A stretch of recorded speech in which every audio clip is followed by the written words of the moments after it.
You know, there's a time when we used to meet evil on the battlefield, and guess what we did to it? We killed it. Some liberal somewhere is going to say that sounds awful. Too bad. Get mad at me if you want to. Some folks need killing. It's time for somebody to say it. I want to comment on that clip at the end of this video. What I wanted to say was when I saw that, these are the books that I thought of that have helped me to understand just the context. They're giving me a framework to understand what the heck is going on and how can something like that be happening today in America.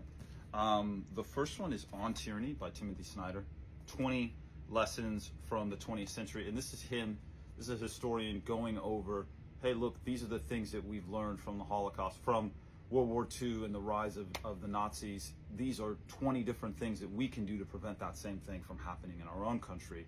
This is probably one of the best 10 bucks I've ever spent.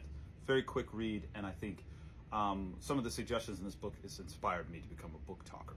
Okay, this next one is How Fascism Works by Joseph Stanley, The Politics of Us and Them. I think this one really applies to the video that we just saw.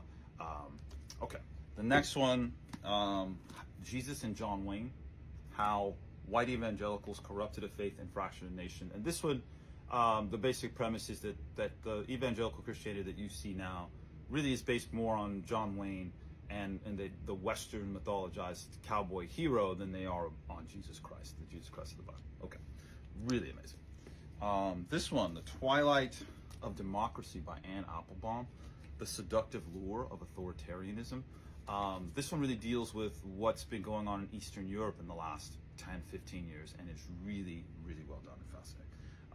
One Pulitzer Prize for this one. Okay, Heather Cox Richardson, one of my faves, How the South Won the Civil War. This was about how the ideology of the slave owners, the plantation owners, was allowed to survive after the Civil War and to thrive, and how it's kind of leached its way into other parts of our culture, and I found this one really enlightening. All right, this one's dealing with what's going on right now. This is Democracy Awakening, also by Professor Heather Cox Richardson. Really gets into Trump's presidency and all the implications that that has on America and the health of American democracy. And then last but certainly not least, this is Hannah Arendt, The Origins of Totalitarianism. This book is trying to help us to understand how totalitarianism was formed and started in the 20th century, and how it was a unique and a never before seen form of government, type of politics. And it's just so incredibly dense. I mean, the page, it's several hundred pages. This is easily the hardest read of the ones that I've mentioned. But Hannah Arendt was really an incredible thinker and writer and just and historian. Okay, and then to my own thoughts about that video, I think that's something I haven't seen in my lifetime.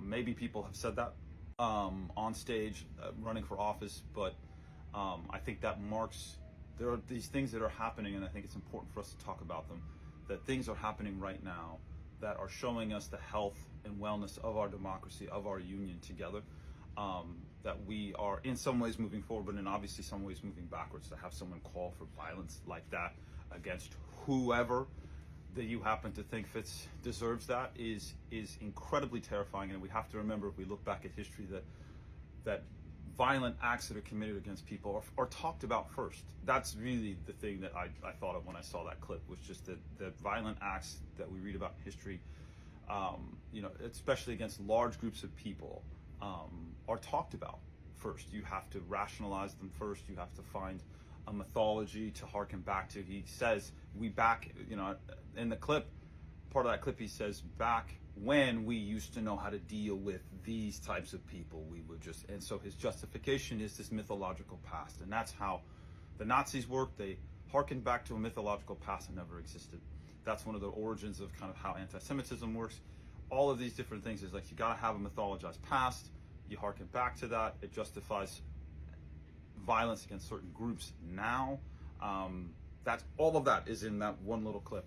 That's pretty terrifying. I don't have some positive, I don't have some half glass full thing to say at the end here. I just think that it's important for us to, as people who are trying to understand what's going on in our world, to keep reading, keep talking, and recognize these moments that are big, because things are being normalized that are just plain Okay.